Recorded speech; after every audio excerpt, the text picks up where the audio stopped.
Welcome to the 3Haunted podcast, where we bring you all things horror, supernatural, folklore, mythology, and all things that go bump in the night.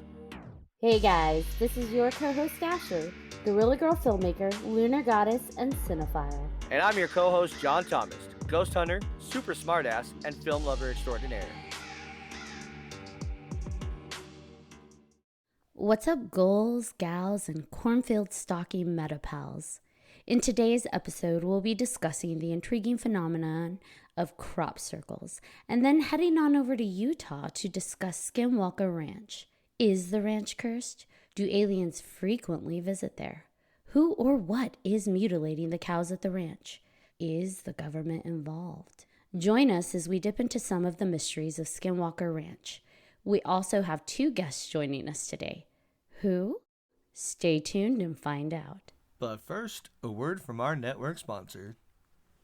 Are you looking for more awesome podcasts? Head on over to withoutyourhead.com for access to the Without Your Head podcast network, where you'll find a variety of podcasts sure to keep you entertained and coming back for more. All right, welcome back, everybody. Like Ashley said, we have two returning guests. Or she said special guests. She didn't say returning. But we have two returning guests. One of them from good old season 1, Mr. David Gunn. How you doing tonight? Thank you very much. And thank you again for inviting me back. Oh my gosh, yes. Always fun to have you. Yeah, you're like our creative crazy. We love you. Welcome back. And we've got somebody you've heard from the last couple episodes at least, Mr. Shane. Good to have you back again as well. Thank you. The tenacious titty lover is here. Oh my God. Well, I guess that's how you start a show. Yes. Love it. I mean, David Gunn has a name that assumes that he's packing. So, I mean... Packing what? David Gunn? Come on. What are you packing, David? What kind of gun are you packing? That's the question of the podcast, ladies and gentlemen. I'll just refer to Paul Stanley. So, Oh, man. No one can beat his chest here, though. Well, this is an exciting start to our show. I know this is going to be a hell of a next 60 minutes or so. So I'm looking forward to it. Yes. So, crop circles, Skinwalker Ranch. Let's start with crop circles because that's just like, holy moly. I was looking up crop circles on the internet, and some of the designs out there are insane, like how intricate they are. Yes. I know. I just recently saw Trump 2024. Well, It was weird. there you go. So are Russians behind it? Maybe. Well, there's actually, there's a group out there online, Circle Makers. I think it's .org. And you can actually pay them, like commission them to do crop circles in your crops. Oh, yeah. And they'll fly out and do They it. have that big thing that mashes the thing. And Big wooden board attached to their feet with like the rope. big wood. Yeah. Yeah. Yeah, like their designs are pretty intricate. And of course, because they're out there doing it now, everyone thinks they're fake because they think those are the guys behind it. Yeah, everyone's lumped in. well, since I'm going to date myself, Oh, master dater, David. and I'm probably older than any in the room, what was your first encounter with the concept of crop circles? Like, when did you become aware of them in your life? I don't even know. So would you say it was probably from popular culture, or do you think it was from like you actually reading up on the subject? Probably a little both. Yeah, I think it would happen to have probably been both, just because as a kid I was super into like sci-fi and that kind of stuff. So I would probably, I'd be willing to bet though, my dad watched a lot of like conspiracy theory shows growing up and like programs. And I know I watched a lot of those just with him. And it's a good chance I saw crop circles on there and then kind of branched out into, ooh, what's that? Where's that come from? What does that mean? Right. Like, I think there was probably like an episode of Unsolved Mysteries or something that I might have seen something about it when I was younger. But yeah.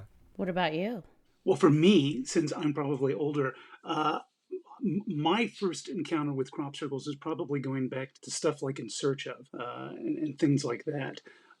But again, the topic of crop circles back then was pretty serious. Now I know years later it was revealed like the two guys in England who were committing the fake crop circles and stuff like that. But at the time when it first came to my attention as a kid, they would talk about things like that there was a historical record for these kinds of deformations in crop fields or agriculture in various points in history. I will say for me though, for crop circles, because I know we're going to go to the second subject.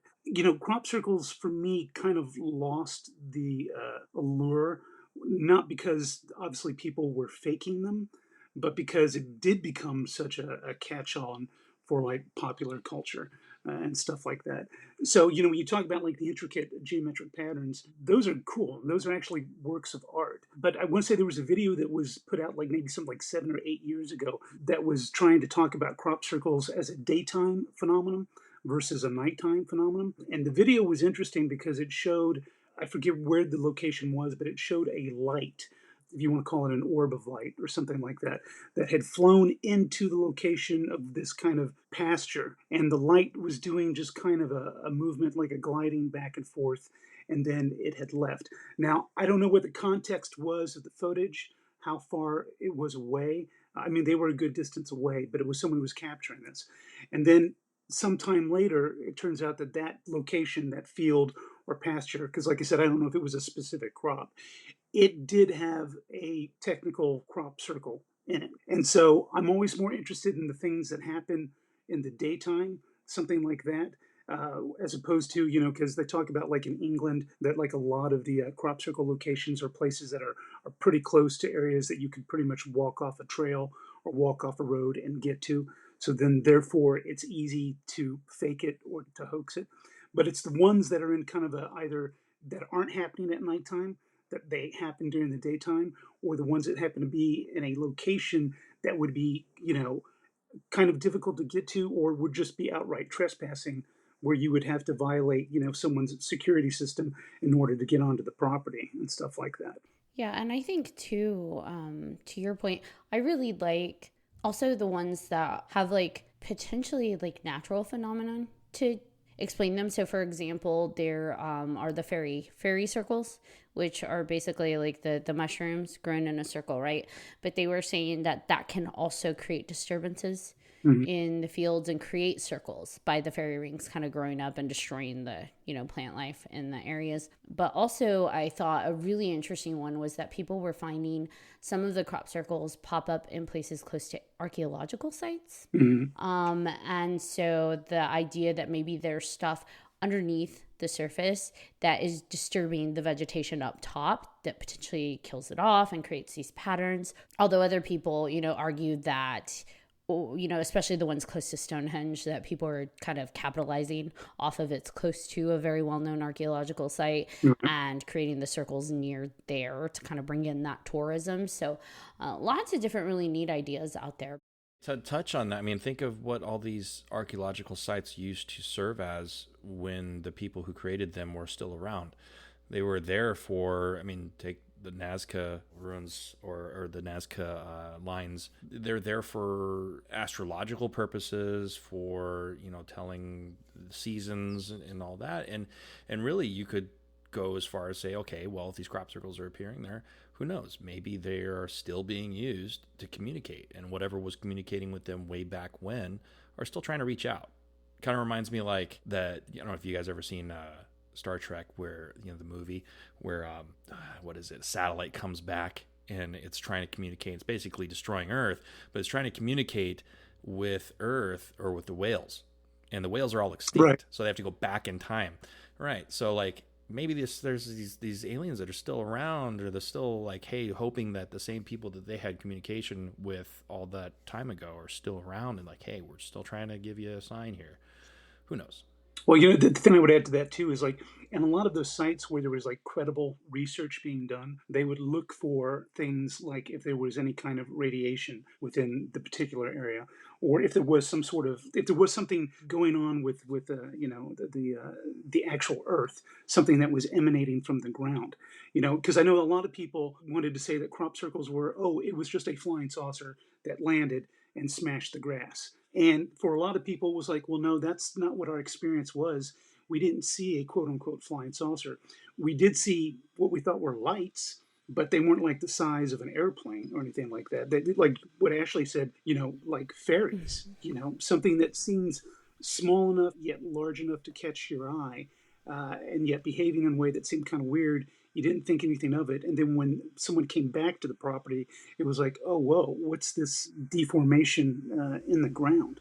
Yeah, and I mean, think about it. It's as a human that's before technology exists. You're not going to notice a whole lot of carvings in the ground, so to speak, or movement of dirt as much as you would notice something happening in your crops, which you rely on for sustenance, or a field, which you rely on for other reasons. I think that the primitive man, that was the best way to get a hold of him, or get, hey, let's talk to him.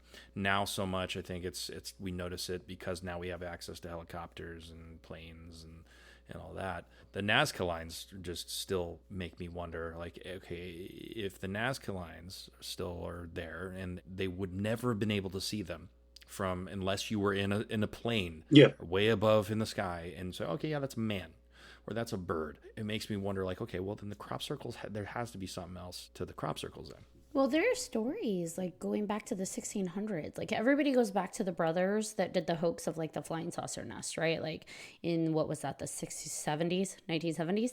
But there's literature. You're talking about the 1678 pamphlet, right? The Mowing Devil. Yes, it's describing a crop circle. And there's other stories out there, folklore of like describing crop circles, farmers describing what they're finding of patterns within their fields. And it's like, okay, they were talking about it, but to Shane's point, it's like we didn't have overhead cameras to spot these as much. We didn't have drones and just cameras in general to go back certain times. So just the fact that it was described in literature, what we're seeing in photos from the 1970s on, I think that there's something more than it's a hoax because these two brothers did it. Like they were inspired by something. And there is literature that dates back to it in pamphlets. And not only that, but think about this. So I like to use facts and figures because why not? Science. So in the 20th century, there were reported at least 10,000 crop circles. So there have been some scientists out there that say 80% of those can be attributed to a hoax. So it's 20% they can't figure out. That's 2,000. 2,000 crop circles, at least, that we don't know. That's a big amount, right? That's a lot of crop circles that it's like, well, I don't know how it happened. Because it's not like people are out there smashing. When they describe what's being found, some of them are flattened. And those you could tell, okay, people did that. But some of them, the stalks are actually bent. They're bent down enough to be able to create a visual, but they're not broken, like someone's smashing it with wood. Right. So it's like, okay, what's causing that? I want to know what's causing those. Like David said, like, okay, we know the hoaxes. I don't care about those. But what's causing the ones that everyone's like, I don't know. and a number of those ones that are the ones that fall into the category of not being explained are a lot of the daytime ones, where it's like, you did have, whether it's CCTV or other monitoring type stuff, where people have gone back and like looked at these locations that were daytime events. And it's like, well, we didn't see a van pull up. We didn't see a bunch of people trekking in with a bunch of equipment to come and do this. And so there is no real like physical identification of someone coming in and trying to perpetrate a hoax. So then it does go back to, it's like, okay, well, it's daytime. We can't see anyone. So what gives? And then you've seen those guys who come in and are like, well, it could have been a micro tornado that landed and it did a little whirl. Which literally the likelihood of that happening is way less likely than right. a UFO coming overhead and saying, oh, I'm going to do the symbol and flying off. Exactly. Yeah. I am curious if any of you know this or not. I thought there was a study that was being done years ago by some outfit that was going to, because you were brought up earlier about the geometric patterns, and that they were doing a study to try to figure out if there was some kind of actual legitimate mathematical code that was embedded in the geometric configurations that were being displayed in the more current day crop circles. But I didn't pay that much attention to it at the time, other than just seeing it come up as an article headline. And so I don't know what the outcome of that was. Yeah, I don't know. I know what you're talking about because they were finding like this more and more of the sacred geometry popping up in the crop circles and trying to figure out, is it a message? what is it, or is it just pretty designs? But I don't know what came of that. Didn't they just declassify a lot of that stuff? I don't know. Because I just watched something because they just did or passed a bill earlier this year or sometime last year where they basically have to declassify any UFO files. So a lot of the stuff that they were reporting, a lot of the UFO sightings, crop circles, abductions, all that weather balloon crap that they had back in the 60s, it was all bogus. There was no weather balloon. The doctor that they had in charge of basically to debunk the whole program and basically say, hey, it's all fake. There's nothing to it. There's no life. Started to think himself, who's hired by the CIA to specifically say there was no aliens.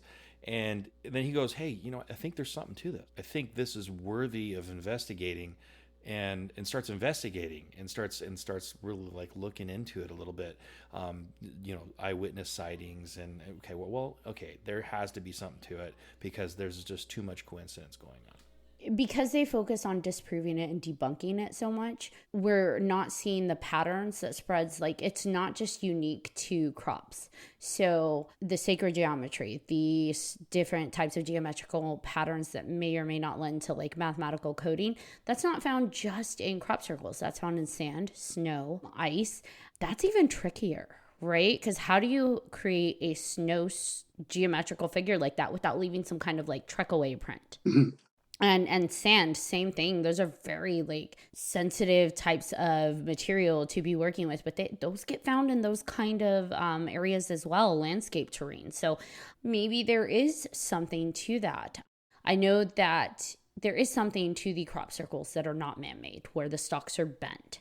What that is, I don't know. A lot of scientists say, okay, it's magnets. It's some kind of like electromagnetic or wind, many dirt devil. What did they call the one in Australia? Like a willy-nilly or something. I don't even know what it was called. It's like a mini tornado that like comes down just the right time to create these little circles. And I'm like, I don't know about that. Like, that's reaching, which I find ironic. I think that's funny. It's like, you guys are reaching that it's aliens. And I'm like, you're reaching that this mini little tornado came down and touched down in 5 different spots to create this perfect spiral of circles. That's odd. I think we're all like trying to find the thing that doesn't scare us most. Yeah, I think you're onto something right there. I really think people are so much into reaching for the comfortable that we're so willing to dismiss. I mean, World War II. I mean, we're so willing to dismiss. Oh yeah, okay, yeah, you're right. It's nothing. I'm gonna go about my normal life and continue my normal life. When really, like the minds that are like, no. There's got to be something else out there. We're not really afraid to go into the deep and the dark and go, okay, I got to see this for myself because I know there's something there. They go with that feeling. We don't care about the comfortable. I would add that I'm a firm believer in the pursuit of, in any of this stuff when you're looking at mathematics. Shane brought up earlier, he was talking about the Nazca lines. So, I've heard like 2 schools of thought about the Nazca lines, but each one of them is kind of hard to wrap your head around, because one implies that they at that time were able to create inflatable dirigibles and able to elevate themselves so that they could look down on the ground that they were doing to map that out. And then others were saying, well, no, they didn't have that technology. They relied on mathematics. But the mathematics to lay out something like the Nazca lines would then imply then that you're a pretty advanced society. So where's the rest of it? So going back to the crop circles, looking for math in the crop circles, because scientists have always said that if there was going to be a universal language throughout the universe, it would be some form of mathematics or mathematical understanding.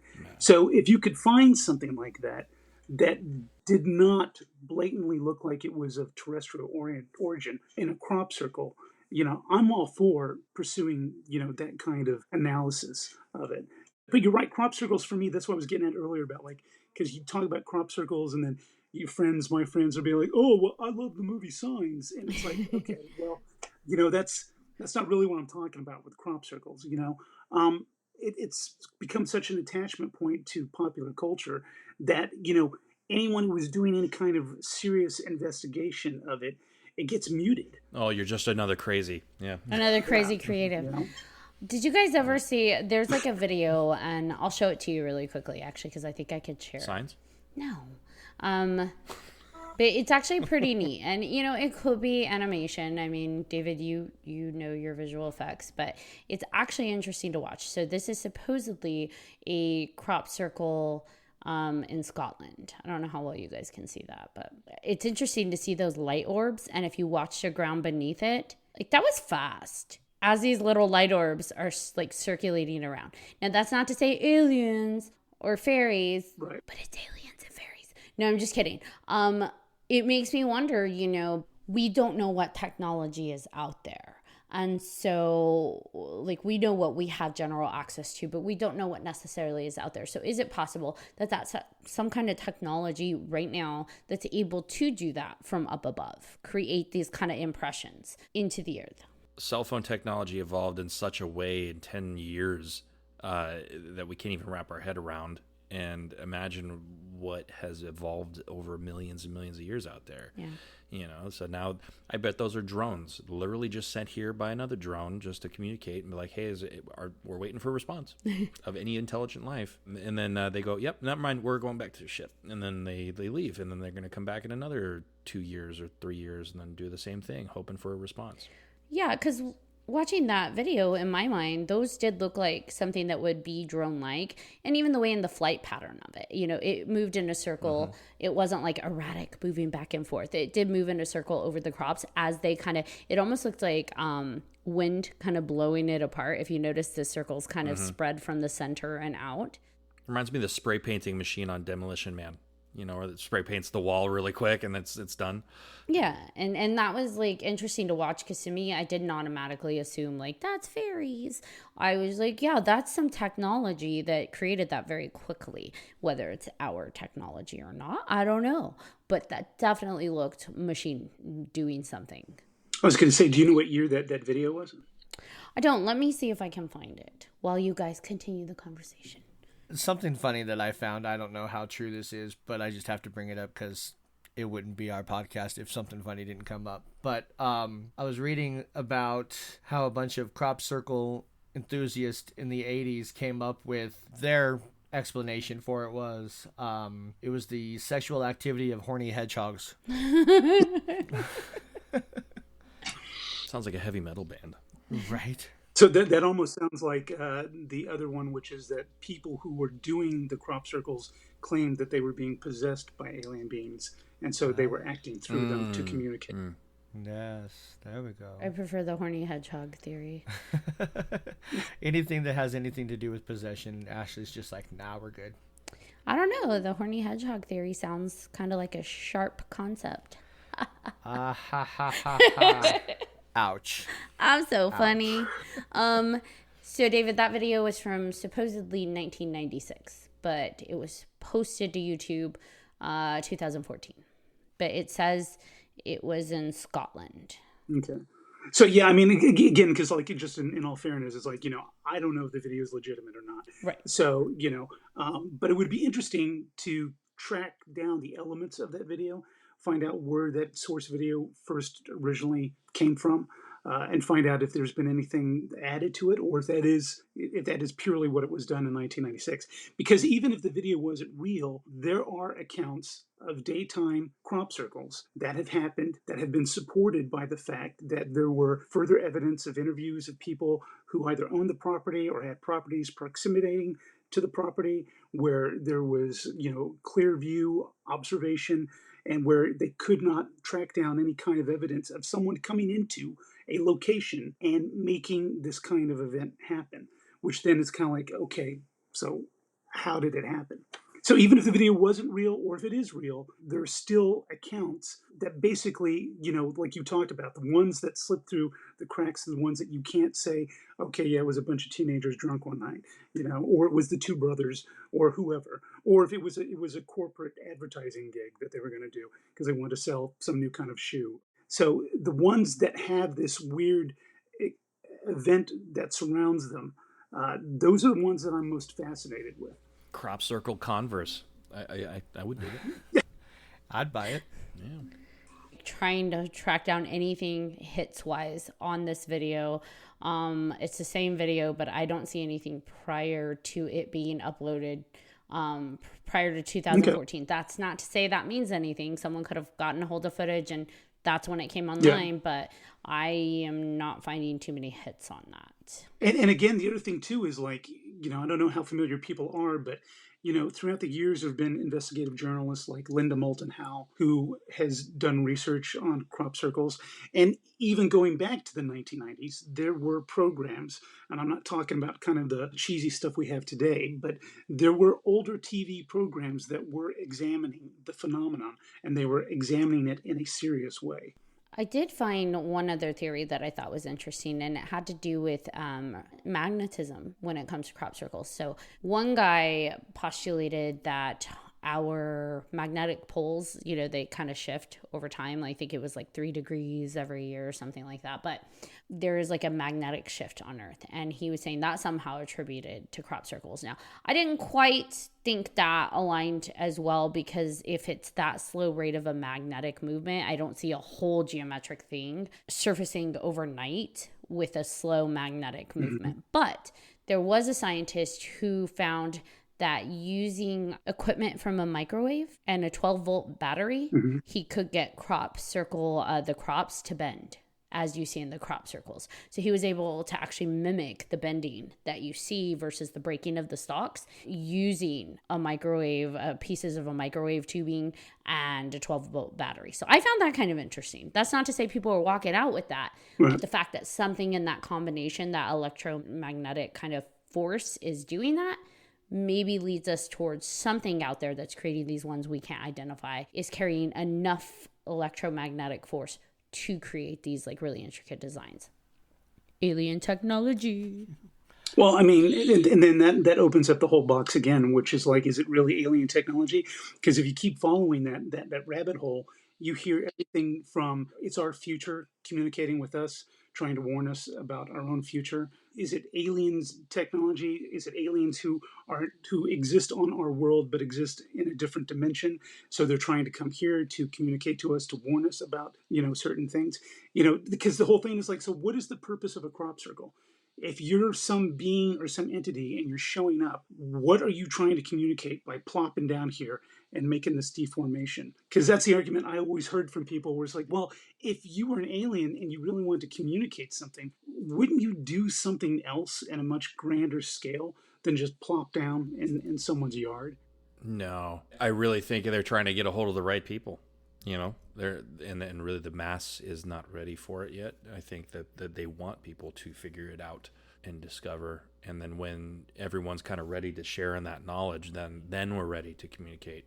Well, we always say math is the universal language, right? No matter what languages are out there, math is like the language that makes sense to everybody and at the foundation of how the world works and science works. And so if we're talking about a lot of these sophisticated crop circles with the sacred geometric shapes to them, sacred geometry is math at its base. So maybe it's just an attempt to communicate in a language that is something we can receive if we actually put an honest effort into that.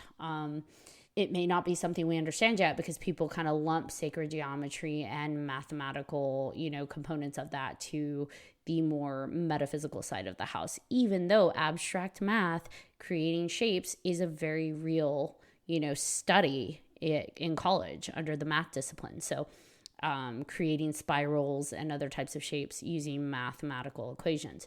So I think if people just applied a little bit more of that to break it down, we may be able to just cipher what's being communicated through these. And it may be nothing. It may be a person creating pretty shapes.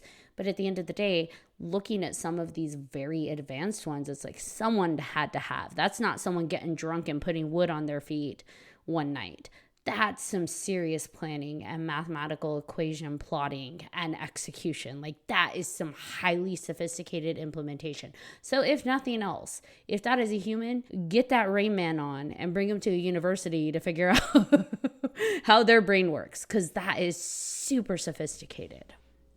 What if it's just like a bunch of international, like little brats, like the the youth of the aliens like to hang out at planet Earth and just tag up the air, the whole planet. Hooligans. Like that's their pastime. Yeah, and little bastards.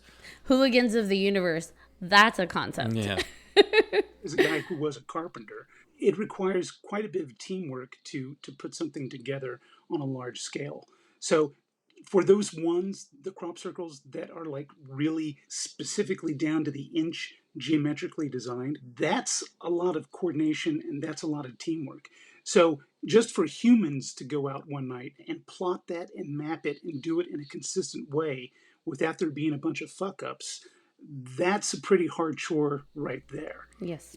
So it kind of was almost proof that there's higher intellect behind it, because you look at like the AI that Google is developing and whatnot, they actually can develop their own language and come up with a mathematical equation or design like that, when our brains have to really think and work hard at it. Yeah. And then one thing that hadn't been touched on was there have also been the stories about that animal life on some of these crop circles will stay away from the actual crop circle itself. Ooh, I hadn't heard that. And I wonder if it is the electromagnetic, whatever is being used for the ones that the stalks bend. I wonder if there is something to, and nothing like it could go as far as you want in terms of like alien life, or it could be as basic as, is there something radiating from the earth, from within the earth, causing this, and the animals are hypersensitive to it, some kind of extra electromagnetic like pulse of some sort. Yeah, because I could swear that years ago there was even a story talking about they were examining things as small as worms, that they would find worms in a field, but then when they would go into either into the actual crop circle itself or closer to the epicenter, they wouldn't find the worms that they were finding in plethora throughout the rest of the field. You know, that just made me think of something. If it was electromagnetic pulses from underneath the earth creating these shapes. Remember a while ago, it was a few years ago, they were creating music beats.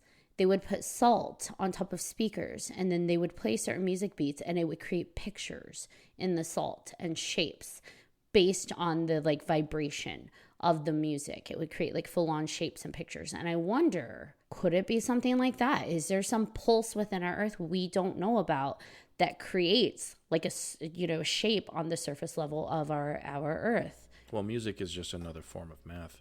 That was pretty. Talking about, math being the universal language, I think music would be just another dialect of that language. So, I mean, it's very plausible that, yeah, there's probably something deep in, this harmony, maybe this core of quartz crystal that's making these vibrations, and that's what's drawing them to, or something planted by them, who knows? Or maybe this whole planet is just a universal machine, and they're coming in to direct its way through the years. What if it's ley lines? Like, aren't these kind of happening sometimes near ley lines? Yeah, but aren't ley lines everywhere? At this point, yes. But I don't know. Just a thought. If I saw crop circles popping up in hot spots of ley line areas, like the vortexes and stuff like that, I would be inclined to think, yeah, maybe it's the ley lines. But it's like we don't see a lot of crop circles reported in the U.S. on any of our hotspots, like near Arizona or near like Salt Lake City, Utah, or anything like that, like where they converge quite a bit in the mapping. Right. And so maybe it's possible some of them are attributed to ley line energy, but you think we would find more of those if that was like the driving factor of circles. I like the idea though. Makes sense. It's always the ley line's fault. I'm going to segue us over to Skinwalker Ranch. So Skinwalker Ranch, there were these two brothers that actually went, it's always two brothers, always up to no good. They went to, because they had researched all about it, so they actually flew out there to see what they could find about Skinwalker Ranch, and they hiked around and they took a ton of pictures outside of the ranch, kind of looking into it and trying to monitor as much as they could. And they saw so many different things that just like tested their skepticism. But one of the things one of the brothers had kind of left with after the fact was that at night when everything was quiet and they were like going to bed, he said that it almost was like the earth was humming. Like he could hear like a resonance and a constant humming from the area that they were staying in. And I'm like, oh, is that like the earth's harmonics that he's hearing? Or is there something, because that's a hotbed of just phenomenon, is there something to do with, again, like something resonating from within the earth, some kind of rhythmic pulse, some magnetic pulse that drives like this metaphysical activity that we can't explain, like crop circles or the things that they saw at the ranch. You used to live in Utah, right? Yeah. So your time in Utah, and I forget which years that was, but did you, I mean, I know you weren't next to the Skinwalker Ranch, but did the Skinwalker Ranch ever come up as a subject with anyone who you ever talked to and while you were living there? Okay, so are you guys ready for a story? Always ready for a story. I was always curious because I look up like hauntings and like really weird sites in the U.S. like so I can bookmark and maybe one day go visit. And Skinwalker Ranch always popped up, and this was probably when I was in my early 20s on like the basic searches, and I would read some things here and there about it, but I didn't really look too much into the where it is. It was just like, ooh, I don't know where this ranch is, but it sounds creepy and cool, and one day I'm gonna go. Add it to the list. And I think part of why I didn't even bother to look at where it was too seriously is because everything on everybody's websites about it is that it's highly secured, highly guarded, and you cannot get close to it without people driving out to rush you away. And so it was like, all right, well, I'm not even going to attempt it because I'm just going to get thrown, out. So I'm good. But when I was driving into Utah, so when I moved there, I drove, and it was overnight because I do better driving at night. And I came from the southern route from Colorado, so going down and then up through Utah to get to Salt Lake City, because there's two routes. You can go north or south and then kind of come up into Salt Lake City. So I did the southern route, which is more like the desert, red canyons kind of drive. And I wanted to avoid Wyoming and potential storms and deer. So I did the southern route, and it was about 1 a.m. I had the car loaded. My dog was in the passenger seat on the floor next to it, just kind of chilling. It was getting late. And I remember I was jamming. I was having a good time. Anybody that's ever just road tripped and your music's going and you're like, yeah, I got this. I'm the drummer. I'm the guitarist. I'm the singer. I'm everything. It's great. And I remember it was dark. I couldn't see anything on either side, like formations of land, anything. It was that dark. There was just nothing out there, which stars beautiful, but nothing. And very like narrow, one lane on each side road. Remember, as I'm driving and I'm jamming out and I'm having a good time, all of a sudden it felt like someone started jabbing my chest with like cold icicles, and a sense of just dread came over me. Like just hit me all at once. And I'm like, whoa, like what is happening? And then I felt like something was trying to pull me off the road, like just pull me off. And I'm like looking to the side, like, I don't know what's over there, but I don't like this. I'm not going to follow that pull. I don't know what it is, but it really did feel like someone was literally trying to pull me. And I'm just like, nope, stay on the road, stay on the road, stay looking forward, stay on the road. And it was an awful feeling. And it lasted that way. Like a really seriously strong pull, and like the icicle feelings and the dread lasted probably for about 10 minutes. And then all of a sudden, gone. Oh, you should have followed it. Dark road and nothing. I couldn't see anything. Like I'm just going to drive off the road.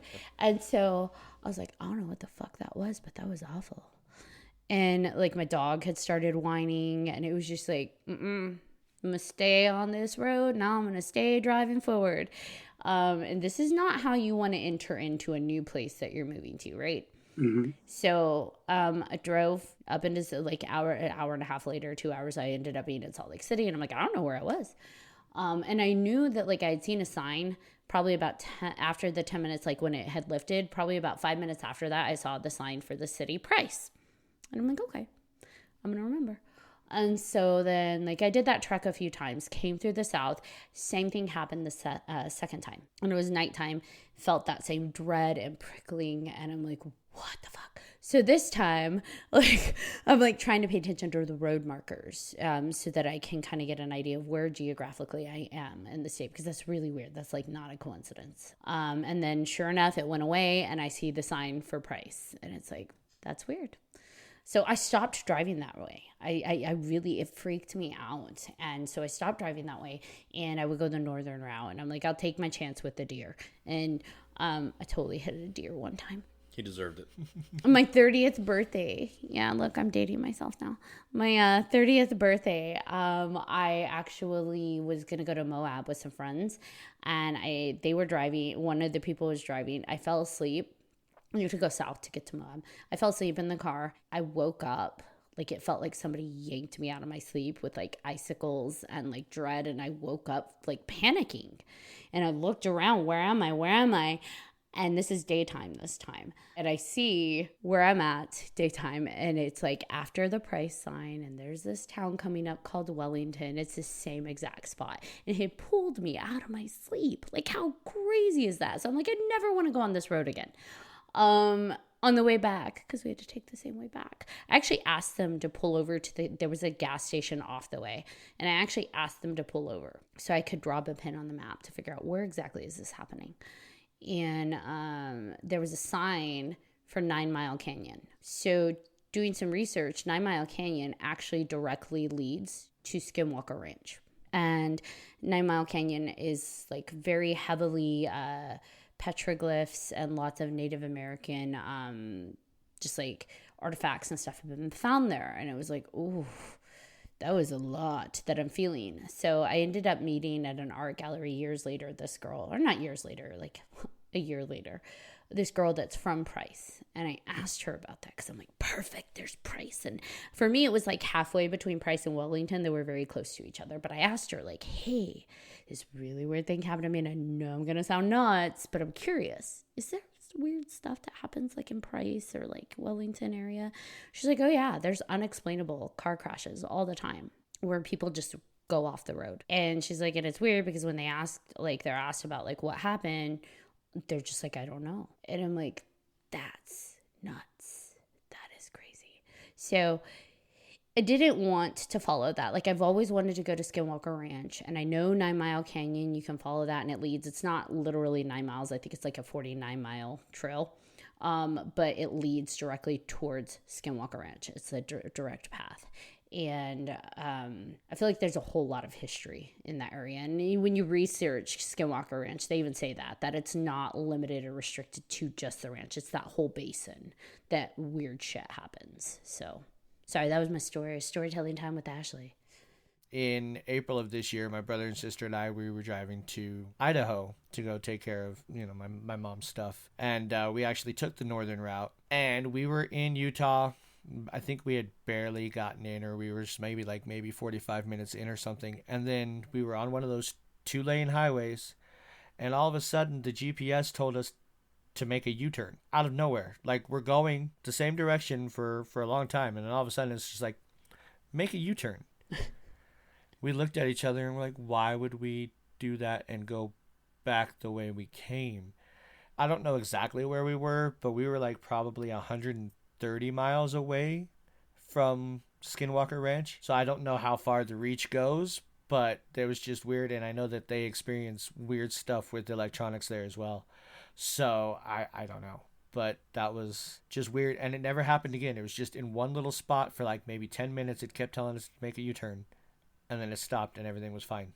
Some of the best information on Skinwalker Ranch is some of the stuff that came out long ago. And like, since I'm 50 years old, and I can remember in the 1990s listening to radio programs like Art Bell, right, before George Norrie and all that kind of stuff. George Knapp was he's a kind of a famous, well-known guy in the UFO community and parapsychology in terms of being an investigative journalist who would cover all kinds of topics. And George Knapp was doing some really good work talking about Skinwalker Ranch as it began to first come to light in the 1990s. And, one of the things that's always talked about was that Utah has a history going back to the 1970s for a high level of UFO activity. And what's interesting about Skinwalker Ranch is it becomes one of these kind of devil triangle type locations that people talk about in the world, where it's not just UFOs, it's Bigfoots, it's possible demonology, poltergeist activity. It's literally the entire gamut of everything that you could possibly think of. And so George Knapp, the stuff that he would do and the research that he was doing, uh, talking to all of the people at the time, because I believe it's the family that had the property before they sold it to, I believe it was Robert Bigelow. Mm-hmm. Yeah, the Shermans had it in Yeah, '94, the and then they Shermans, sold yeah. it in '96. Yeah. Yeah, because in his book, Knapp refers to the Shermans as, I believe, the Gormans at the time to protect their identity. But, so they had that property, and then they had it for, I think it was for like until like 96 or 98 or something like that. Yeah, it was '96. Yeah, and then they give it to Robert Bigelow, and then Robert Bigelow brings in his scientific team. He creates NIDS, Mm-hmm. right, the National Institute for Discovery Science, and then they spend several years doing quote unquote, just research, observation, studying the property, and Robert Bigelow became interested, according to Knapp, because Bigelow came interested in the property because of the UFOs. He wasn't really aware or even interested in necessarily any of the stuff that might be quote unquote supernatural, because that property, when you think about that, and again, it's not just like you said, Ashley. It wasn't just Skinwalker Ranch, because everything that's related to Skinwalker Ranch, the neighbors of that property have had experiences. They suffered cattle mutilations. They suffered cattle disappearing. The same kinds of strange occurrences. The town, I forget what the closest town is to there, but they have something going back to the 1950s of having all kinds of experiences from UFO sightings, and includes everything from silver discs to what they used to call the Mexican hat UFOs. And so it's all the stuff that goes back even before anyone knew what Skinwalker Ranch was, before it became a part of the popular lexicon. And this is where it's kind of conflicting for me, because I have kind of a love-hate relationship with this. Because what I was saying before was like some of the best stuff you'll find out about is stuff in the history when people were first talking about it and discovering Skinwalker Ranch, and what's happened now in contemporary times. Because, Bigelow sold the property to a conglomerate, which was then taken over by a real estate agent in Utah, who then trademarked Skinwalker Ranch. And now there's this stupid, cheesy TV show. Yeah. I actually like the TV show, but Well, okay. Well, I'm sorry, John, but I mean, it's that show, that TV show is following the exact template and formatting of the Oak Island series, right? Which is they have a war room, they have a command thing, everything is scripted, and it's a show that will be serialized. It'll go from season to season to season to just kind of milk a subject matter, as opposed to a straightforward documentary type investigation. So anyway, my point is that when you go back and you read the stuff that actually happened on Skinwalker Ranch, like the stuff that happened to the Shermans, from everything to like they would have like the wife, she would be cooking food, and utensils in the kitchen would disappear out of the drawers, and then they would show up in places like inside the microwave or inside the refrigerator. She would be in the bathroom taking a shower, and then her comb or brush, why she had locked the door in the bathroom, when she would come out, it would be out of the room. There would be teleportation of objects. There's accounts of people like cords of wood that had been stacked for a project or something on the property. And then within 30 minutes, because they went to go get a drink of water, that cord of wood has now been moved 100 yards, right? The disappearance of 2,000-pound cattle, like instantaneously. And then that's not including the cattle mutilations, cattle that were found dead, not because they had been mutilated, because they had been dropped from a great height, you know? I mean, there's so much of the original accounts of stuff. Like one of the creepiest is that story when they were doing observations, I believe it was with NIDS, and I think it was the original property owner, not the one before the Shermans, but with the Shermans, where, again, people are going to think that we're crazy, but We are. they talked about portals on that property. Yeah, I remember those stories. I never saw the portals.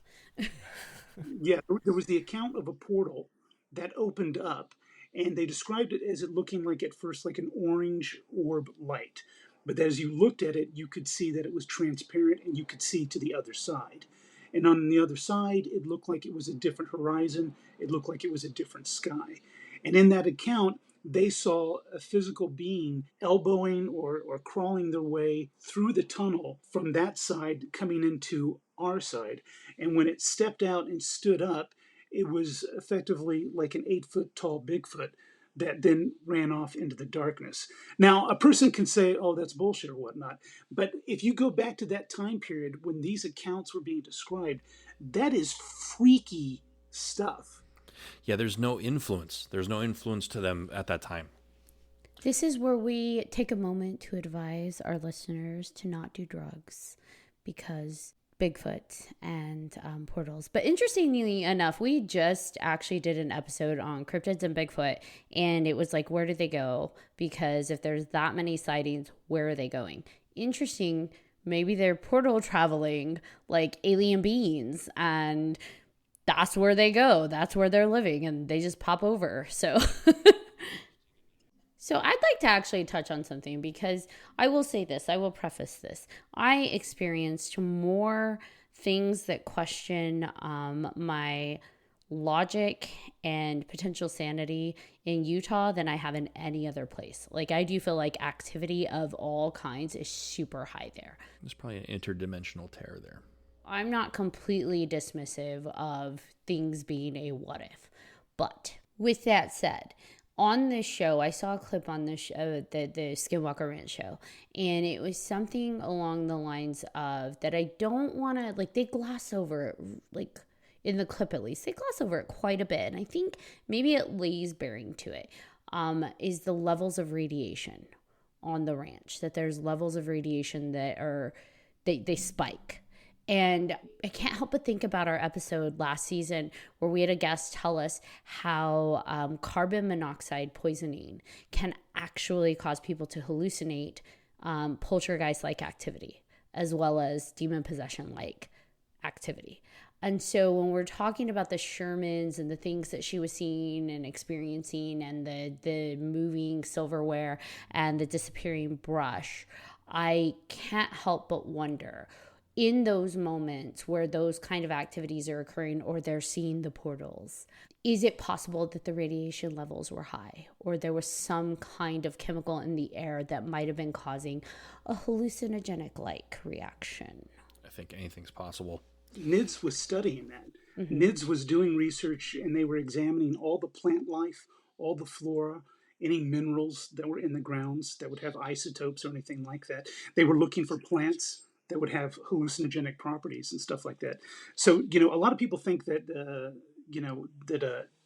Bigelow was there to do some kooky stuff, but he was a guy who is really interested in UFOs, and that NIDS group, that original group, was really just doing simple science investigation, and so they were looking for all of the practical explanations for any of these things. They weren't there to validate wild, crazy claims. So they were looking for those exact same things. And they couldn't find anything that would explain, like, her having those kinds of experiences, or her husband, or their two children, or any of the ranch hands who happened to work for them. And then outside of that, it wasn't just their experiences. Their neighbors were encountering the same kind of stuff. People were talking about black figures walking around in the night that had no face. They were just kind of shapes, and that they would come up to the buildings or the houses, and they would look in. They talked about beams of light that would shoot out of the ground into the sky. You know what's interesting is those two brothers, I think they did this research on their own, but also for like a Freemasonry site. But one of the brothers mentioned seeing shadow figures as well, like in the fields, and same thing, like random lights, and they weren't even on the ranch because you can't get into the ranch. So there's actually a cliff that overlooks the ranch that people have figured out. They can post up there and look down into the ranch. And so many people have like camped out there and visited there and experienced from a distance things going off in the ranch. Yeah. And even in the surrounding areas. Mm-hmm. And I just wanted to add this, because I see people think that Bigelow is like some weird nefarious character or whatnot. There was a time there when they had the property that was locked off, right? And when NIDS set up shop, they did build observation towers that everyone called guard towers, but they weren't guard towers. They were observation towers, and they were connected to. They had these dog runs because they were using dogs as like biosensors. They would have animals on the property to kind of sniff or smell or detect if there was something going on. But even in something as simple as those guard towers, that's what people want to call them, but they were observation towers. You know, them doing their simple scientific stuff, they would have weird things happening to the dogs, happening to the equipment that they were building in. One of the things about that area is that you're not supposed to dig. You're not supposed to disturb the ground. You're not supposed to disturb the earth and stuff like that. But again, it's not just fixated on Skinwalker Ranch. It has been happening to the areas all around Skinwalker Ranch. And again, it's one of these things where it's like, that stuff is fascinating to me, especially back then when you heard about it, because when people would talk to you about like a Devil's Triangle type place, at least for me as a kid in the 70s, you would think of the Bermuda Triangle. You didn't really think of it as landlocked locations. And then years later, into the 1990s, you find out here is a land area that is acting like a typical Devil's Triangle. And it's not the only one, because there's several in the United States. But again, it's this place that has all this strange stuff happening within it. And the stuff that gets talked about today in like the newer TV programs, again, I have a hard time with. I would encourage anyone to go back and to dig up the original reporting, the original programs that were talking about it, because when you listen to that stuff, it is some of the most eerie, frightening, freaky stuff that you'll ever hear. And it's not being told to you in some bombastic bullshit way. It's being recounted as like someone who's like, you know what, it happened and I didn't like it and I got the fuck out. Yeah, and fun fact for you, John, Skinwalker Ranch actually sits directly on a ley line. So ley lines. Ley lines. I'm not saying it's the ley lines, but it's the ley lines. There it is, ley lines. I think John should drive out there. You should drive out there, walk up to the gate with dowsing rods, and just say ley lines. You had to say it 3 times, though. I would do that. I would definitely do that for the podcast and just for the hell of it. These topics for someone like me, because I'm 50 years old, and since I grew up with a lot of this stuff in terms of like, being a child of the 70s, that's when like everything began to hit about all this kind of stuff, from Bigfoot to UFOs to supernatural to ghosts, you name it. So for me, Skinwalker Ranch, it didn't pop up for me until the 1990s, right? So, but going back in time, what I talked about earlier was Utah, because you lived in Utah, and you had said so yourself that you feel like Utah is a place that you've had the most strangest experiences. Yeah. So Utah, even before everything was Skinwalker Ranch, Utah has a history of UFO sightings. It has its own unique history of just paranormal stuff. We didn't even touch on some of the stuff that came up in the history of it. But, there's what's his name? There was a Spanish missionary in 1776 who was doing a land crossing of the United States. I think it's like Father Escalante. And he has a journal. And in his journal from 1776, he describes seeing phenomenon that would basically be UFOs. And that took place in the Utah area of Utah, right? And of course, there's the Indian tribe as well. So there was already a history before, contemporary United States history of things happening in that area of the land. And of course, the Utah tribe, their whole thing about what a skinwalker is, right? I mean, this is where it gets kind of heated with some people, because they've never said that a skinwalker is an alien being. To them, a skinwalker is a dark spirit, right? It's a dark spirit that takes souls, that takes life, and that it's also a shapeshifter and that it can change. And it's when you get into the contemporary stuff that people talk about a skinwalker being identified with like alien beings or UFOs and stuff like that. And then, people had talked about, and the Shermans had experiences with a large-sized wolf on their property. And, the encounter of that, again, I don't want to ruin things for people. I want them to go and discover this stuff.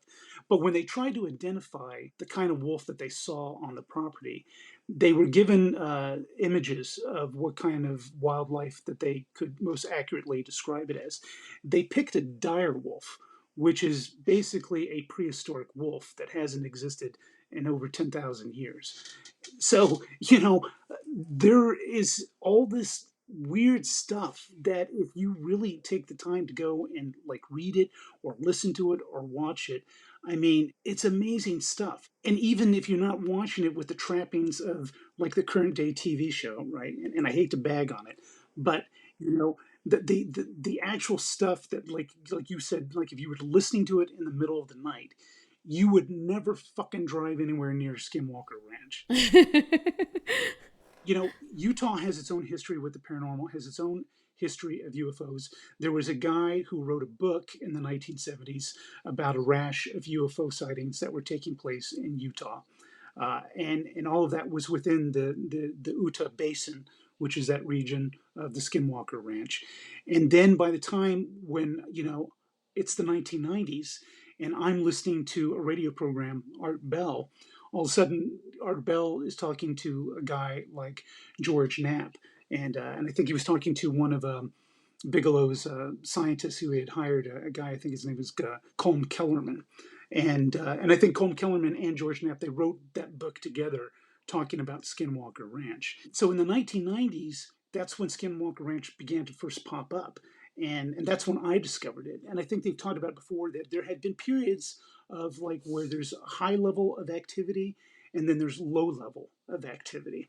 And then there will be an increase in activity again. That location, I have not had the privilege or the pleasure of being able to go to, but I'm fascinated by it and I love the idea of it. And again, for all the stuff that's described, it's just batshit crazy. And I can understand where people would be like, this is just fucking bullshit. But I mean, seriously, just go read, go listen, go watch this stuff. I mean, it's fascinating stuff. Yeah, I think that the thing that is really, I think, drew my attention way back in the day and is super just fascinating to me is the fact that it's not just one type of thing. Yeah. It's portals, it's supernatural activity, it's, mutilated cows with no explanation of what's going on.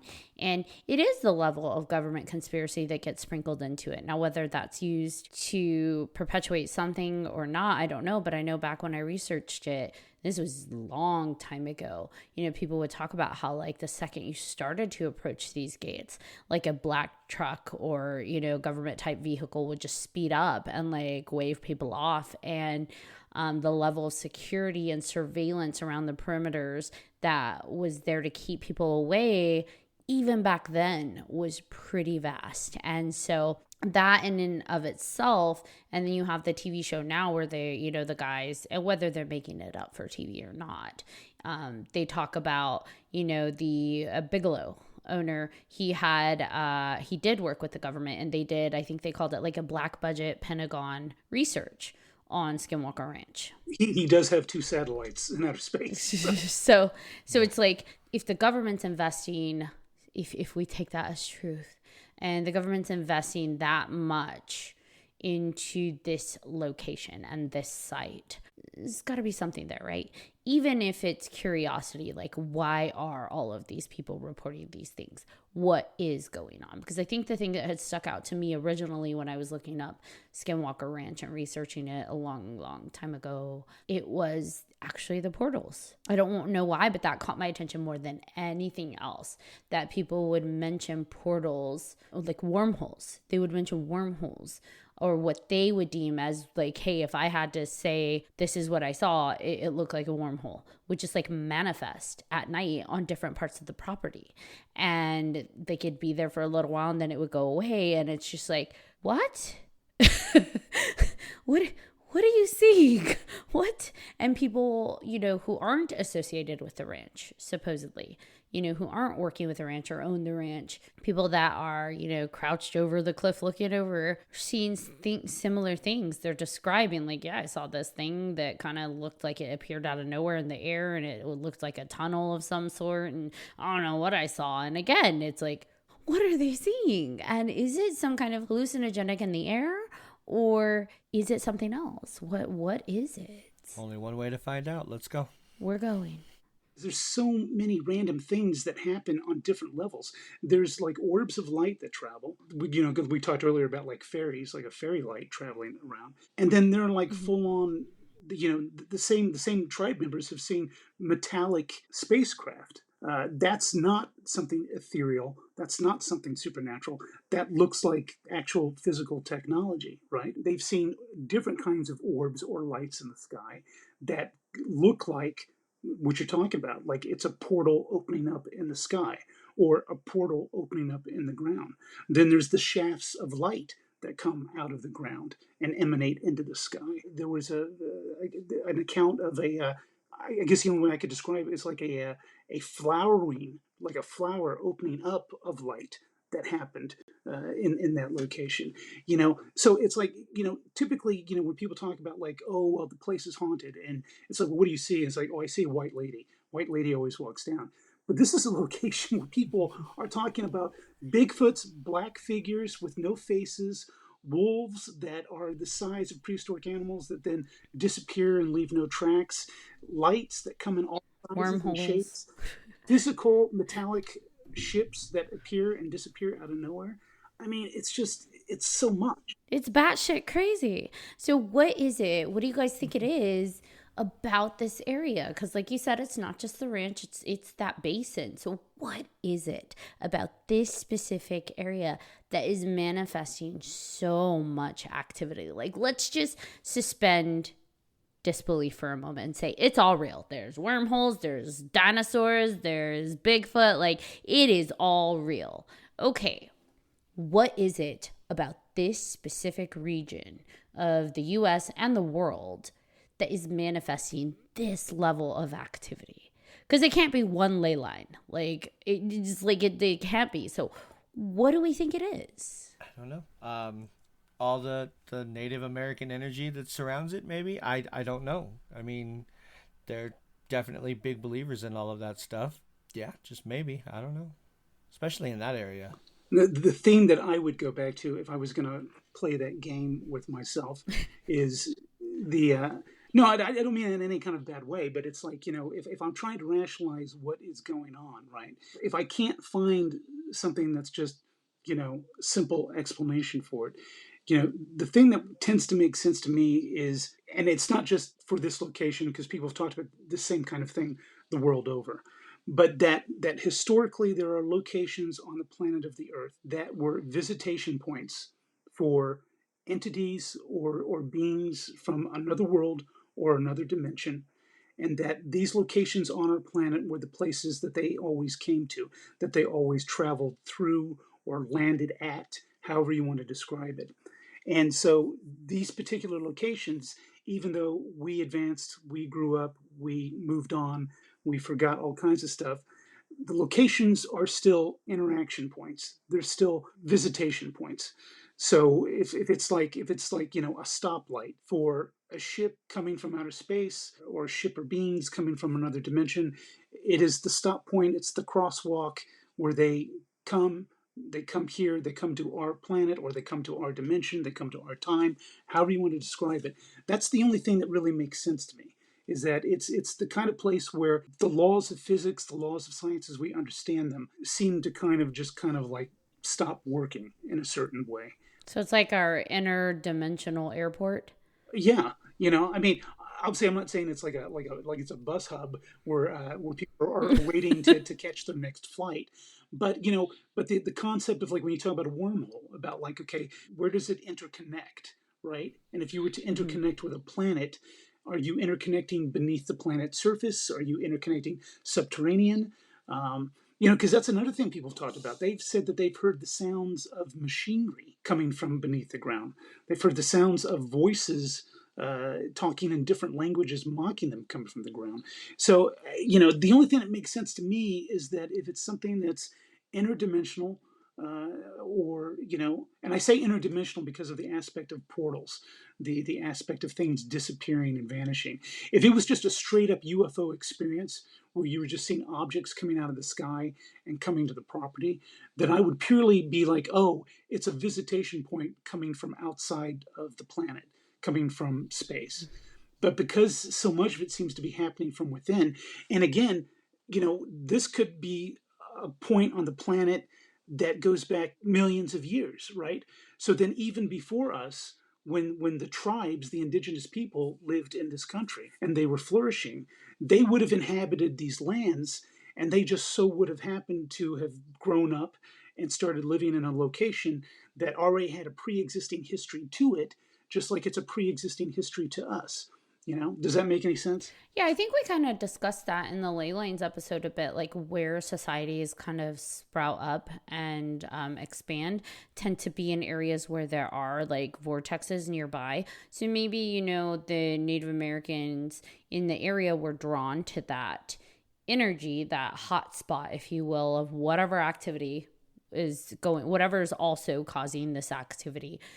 They were drawn to that, and that kind of same concept where like we're sensitive to things we maybe don't understand, we gravitate to that, and then that kind of flourishes. Because Salt Lake City is like, if you look at the ley line maps, if that's a real thing, like it all, like so many of them converge in Salt Lake City, which happens to be also a very major town within Utah, right? And everything just kind of expands from there. So maybe, they were drawn because Native Americans, at least as we know it, tend to be a little bit more spiritual and in tune with that energetic aspect of themselves. So followed that kind of energetic call and set up base around that area.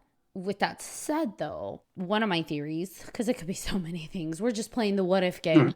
But I just wonder, because like you said, people have reported the sound of machinery underground and things going on. What if it's like Roswell, where there is some kind of hidden base underneath where things are being tested, experimented on, and that's where we get the manifestation of wormholes and odd things happening with like magnetic situations and cows drop in from the sky, like high levels of radiation. Like maybe there's testing underneath the surface that we're not aware of, or experimentation that is causing these things, and that's why there's so many different types of activities occurring. Well, that starts to sound to me like the Dulce base that has been described before. Is it a man-made base that was built to be in cooperation with alien beings, or is it a base that was actually created by alien beings going way, way, way back? Again, you're right. This game, it's like that's certainly a possibility. Going back 50 years, they had, and I'm pretty sure they still do, they have a high Mormon population, right? So you have people of a religious bent of mind, right, who you might think would be closed off to experiences, yet they've reported that they've had strange experiences as well. But if I try to pick things off of like, well, what's going on, what's the possibility, outside of just saying straight up, everybody's lying, everybody's full of shit, it's all fucking crap, none of it ever happened. And I can't say that because, again, my point from the beginning of this was that the thing about Skinwalker Ranch is that it goes beyond Skinwalker Ranch. You've got experiences from people outside of Skinwalker Ranch. So, so it's impossible for me to disregard everyone's experience. I could be a dick and be like, oh, well, Bigelow and the Shermans and all these people, they just wanted to make money off the property. They wanted notoriety, blah, blah, blah, blah. Same thing with Amityville, right? The same kinds of arguments that you've heard time and time again. But I can't do that because there's so much that goes back 50 years, goes back 100 years, goes back to 1776, goes back before that. You know what I mean? So the explanations I'm left with, it's either something purely spiritual, something on a supernatural level that is capable of just encompassing everything, or that it is something that is science-wise beyond what we know and understand right now. And that's really all that I'm left with. I love it. I love these conversations with you, David. What about you, John? Any thoughts? No, my mind is just blown by all the different things that, you said, that David said. All of it makes sense, and then, it doesn't make sense at the same time. So I just mind blown. Yeah, I'm sure someone's going to listen to the things that I've said and think that I'm crazy and wacko. But you know, but again, it's like, and I think that's why I have advantage being as old as I am, is because I grew up in a time where this stuff was shunned, right? If you believed in Bigfoot, if you believed in UFOs, if you believed in ghosts, okay, it was frowned upon. Pilots, like I talked about before, were in fear of being thrown out of the Air Force or being thrown out of working for an airline for reporting seeing an object in the sky. It's only in the contemporary time that now it's become trendy and fashionable to be able to say, oh, yeah, let's talk about this. It's cool to talk about this. But if you were growing up in that time, to discover this stuff and to hear about it and to have people recount their experiences knowing that they were putting themselves on the line to just even talk about it, it carries so much weight that's really hard to describe if you're trying to look at this stuff through the prism of today. Yeah, I think definitely modern pop culture and media in general has helped sensationalize it in a way where it is acceptable. But I think it's also sensationalized it a little too much where it's not taken seriously in the aspect of science. And so it's a bitter, it's a double-edged sword because it's accepted, but it's almost accepted too much to the point where people don't want to put the effort into actually putting true research behind it that we're aware of. Now, there may be research and things we don't understand that our governments keep from us for sake of, like we've discussed before, reducing panic and all the other things. But as far as we know, there's not active research out there to discover what's going on Skinwalker Ranch. Why are these manifesting in a way that is transparent to the public? I have a joke for you guys. What currency do aliens use? I don't know. No idea. Starbucks. Yeah. I don't know where I was going with that, but it was definitely not that. So there you go. Got a joke for you. Okay. What did the goldfish say to the other goldfish? I don't know. There must be a God who changes the water. That's cute. That's pretty much how that sums up humans on Earth. That's funny. Now you're thrown off. You know me. I love my silly jokes. What is an alien's favorite beverage? This is your last one. So, last groan-worthy joke. What is an alien's favorite beverage? No idea. Tab? Gravity. I love that both of you shake your heads at me. This is just great. Somewhere in the world, there is a child laughing very, very hard right now. I hope there's not a child listening to these episodes. I was going to say, actually, that would kind of make me question the parents on that one, but...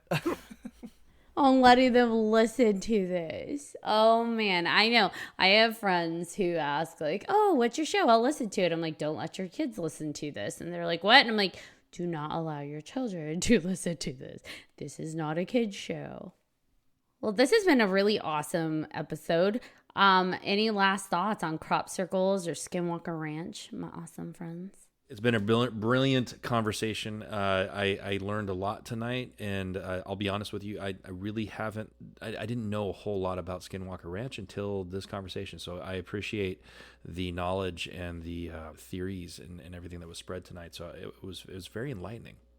I just got to say that when David was describing the portal and the thing elbowing its way out of there, it just gave me fucking chills and creeped me out. And I love it. And that was fantastic. Keep that image in your mind when you go to bed tonight. No, not if I could help it. Any last thoughts, David Gunn? Yeah, I would just say that there is tremendous merit to going back and looking up the old information, the old investigations, what doesn't matter what media it is, if it was radio, if it was TV or whatnot, because some of that stuff will be some of the scariest, creepiest stuff that you'll come across. Really, because it's unfiltered by today's entertainment standards, right? It was just straightforward. Here's an account, and it's an account unlike anything that you've ever heard before. So I would just encourage people. There's a lot to digest. There's a lot to find out about, and pursue it. And other than that, I would just say that I thank you guys tremendously for having me on again, and thank you, John. Thank you, Ashley. Thank you so much. Thanks for having me on, guys. Yeah, thanks for coming on. A huge thank you again to David. He was absolutely fantastic, always is. And Shane as well. Thank you very much. To all of our listeners, thanks for tuning into 3Haunted Podcast with your host. I'm John Thomas. I am Ashley Lunar Goddess. And as always, if you have any comments, questions, or episode suggestions, please email us at 3hauntedpodcast@gmail.com. If you haven't done so already, please sure to like, follow, and subscribe to our social medias. You don't want to miss one crazy moment.